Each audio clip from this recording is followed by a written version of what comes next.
What's up, everyone? And today I'm bringing a Shark deck profile. Now, Sharks actually got some support in the Eternity Code about a year ago. Before that, they were not good at all. And now, they're still not too great, but you can actually do something because the two new cards were awesome. So without further ado, let's get right into it. First, I run 3 Buzzsaw Shark. Buzzsaw Shark, you can target one water monster you control. Special summon from your deck in defense position one fish monster with the same level as the monster, but a different name. And if you do, you cannot activate its effects this turn. Also, you cannot special summon monsters from the X deck for the rest of this turn, except XYZ monsters. Now, this is definitely one of the 2 cards out of Eternity Code. The second is Lantern Shark. Lantern Shark, if this card is normal special summon, you can activate this effect. Special summon one level 3, 4, or 5 water monster from your hand in defense position. And you cannot special summon from the X deck except XYZ monsters. Now, these are the 2 cards that came out of Eternity Code. And by far, the best Shark cards ever. What you want to do is a normal Shark, special Buzzsaw. Then you can get one of your other Sharks, or like a Fin Shark, Remora. Basically a level 4, basically a water monster with the same level. Now, both Lantern and Buzzsaw have the really cool effect as to when they're used for an XYZ summon of a water monster, it can be treated as a level 3, 4, or 5. So you can go into ring 3s, 4s, and 5s with this. Yeah, this card's really busted in Sharks. So basically you can go into pretty much any of the Shark XYZ monsters without having to run those level 3 and 5 Sharks that are not good. Next, I run 3 Double Fin Shark. Double Fin Shark, if this card is normal summon, you can target one level 3 or 4 water fish type monster in your graveyard. Special summon that target in defense position, but it has its effects negated. You cannot special summon any monster during the turn you activate its effect except water monsters, which is fine because aside from like 4 cards in the extra deck, everything else is water. I also run 3 XYZ Remora. Remora, you can special summon this card from the hand by detaching 2 XYZ materials from monsters you control. When you do, you can target 2 level 4 fish type monster in your graveyard, special summon those targets in face up defense position. Their effects are negated and they cannot attack or change their battle position. And they cannot be used for an XYZ material of a XYZ summon except a water monster. I also run the 2 Silent Angler. If you control a water monster, you can special summon this card from your hand. You cannot special summon those monsters from your hand for the rest of the turn. This one is probably the weaker of all the... Well, it was really a Shark card, it's a fish card, but out of all of them, I would say Angler's the weakest. You can special summon from the hand, but you can't really do anything else after that. So I usually summon it off of like maybe Buzzsaw, Lantern, Remora, rather than its own effect. Next, I run 3 White Stingray. White Stingray, you can special summon this card from hand by discarding 1 water monster. You can also special summon White Stingray once per turn this way, and if this card is special summoned from the graveyard, you can be treated as a tuner this turn, which that part doesn't really matter because you don't run Synchros at all. You may want it for the summoning itself from the hand. I also run 1 XYZ Steel Dolphin.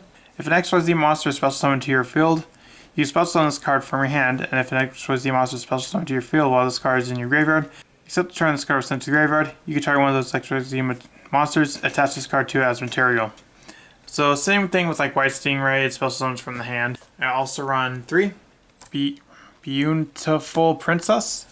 When this card is normal special summoned, you can banish this card, special summon 1 level 4 or lower fish type monster from your deck. Now sadly it has to be on the field to activate its effect so you can activate it in grave. But basically you can literally become any of your sharks or fish type monsters. So you definitely want to max that out. I also run 2 Aqua Spirit.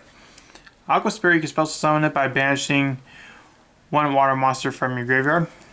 So, in the same reason as a White Stingray, that you can special summon itself. I also run the 1 Barrier Statue of the Torrents, considering you run a lot of water. And if you have this on the field, it's going to really restrict your opponent.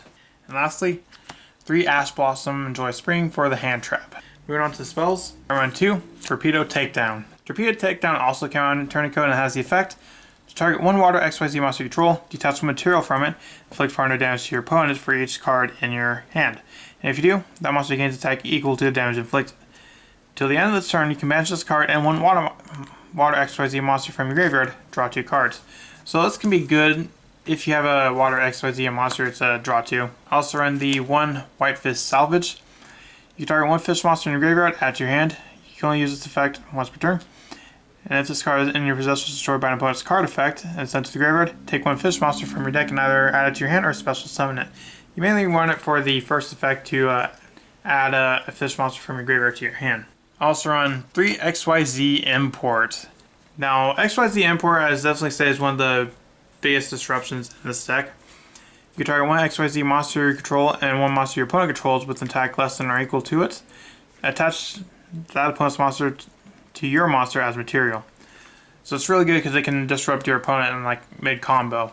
Also run 1 Ranked Magic, the 7th one.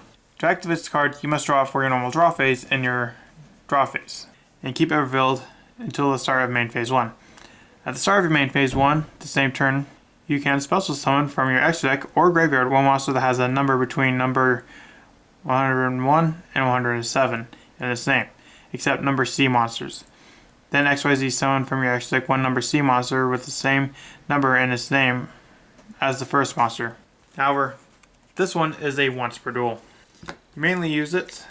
I also run 1 1-for-1 to help get your Beautiful Princess out. 1 Monster Reborn, because Monster Reborn is always good. A Call by the Grave, an Upstart Goblin, and a Double or Nothing, because I do run the Utopia double combo. Moving on to the traps, I run 3 XYZ Revive Splash. Revive Splash, you can target 1 rank 4 or lower XYZ monster graveyard, special summon it, its attribute becomes water. You can match this card from your graveyard, then target 1 water XYZ monster you control.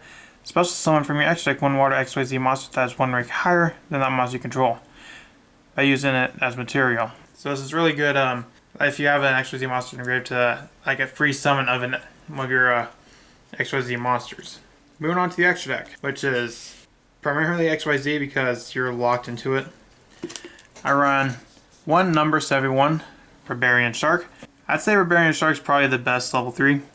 Once per turn, if this card is material, you can target 1 number XYZ monster in your graveyard, except number 71. Special summon, and if you do, attach 1 material from this card to it. If this card is sent to the graveyard, you can choose 1 rank up magic spell from your deck and place it on top of your deck. I run 2 Bahamut Shark. Bahamut Shark, once per turn, you can detach 1 material from this card. Special summon 1 rank 3 or lower water XYZ monster from your extra deck. And you definitely have multiple targets with that. Most famously, totally awesome, which I do run. I also run the 1 Full Armored Black Ray Lancer. You can also XYZ summon this by using a rank 3 water monster control that has no XYZ materials as XYZ material. This card gains 200 attack for each XYZ material attached to it. If this face-up card would be destroyed by battle, you can attach all of its XYZ materials instead. If this card destroys opponent's monster by battle, you can target 1 spell trap card your opponent controls, destroy that target. I also run number C101 Silent Honored Arc. Once per turn, you can target 1 special summon monster your opponent controls, attach it to this card as material. When that card is destroyed and sent to the graveyard while it has material, you can special summon this card from your graveyard, then gain life points equal to its original attack of this card. I also run the 2 Valiant Shark Lancer. You target 1 monster your opponent controls, detach material from an XYZ monster you control, and if you do, destroy that monster, so a little bit of destruction. And if you have a water XYZ monster, it says a quick effect. If another XYZ water monster you control is destroyed by battle or card effect, while you control this monster, you take 1 spell from your deck and place it on top of your deck. So it's a good way of getting your spells to your hand. I also run the Full Armored Crystal Zero Lancer. This requires 3 level 6 waters, or you can XYZ summon it by using a rank 5 XYZ monster you control as the XYZ material. This card gains 500 attack for each XYZ material attached to it. If this face-up card be destroyed, you can detach 1 XYZ material from this card instead. Once per turn, you detach an XYZ material from this card. All face-up monsters opponent controls have their effects negated until the end of turn. So this is definitely a good one to go into if you're going second. Now for the non-shark monsters, I run a Totally Awesome because Totally Awesome's a really, really good card. It's an Omni Negate. I run 1 number 17 Leviathan Dragon. I also run the 1 Abyss Dweller. And it's better in this deck mainly because you do run water, so it does gain the attack boost. I run 1 Utopia and 1 Utopia Double for the Utopia Double combo. A Zeus, because I run a lot of XYZ, so there's a good chance I'll be able to make him. and for the links, 1 access code to help close games out. So what do you think of the Shark deck profile? Do you think its deck has potential? Do you think it needs a little bit more short? What do you think about Lantern and Buzzsaw? Let me know in the comments, and I'll see you next video I make. Bye.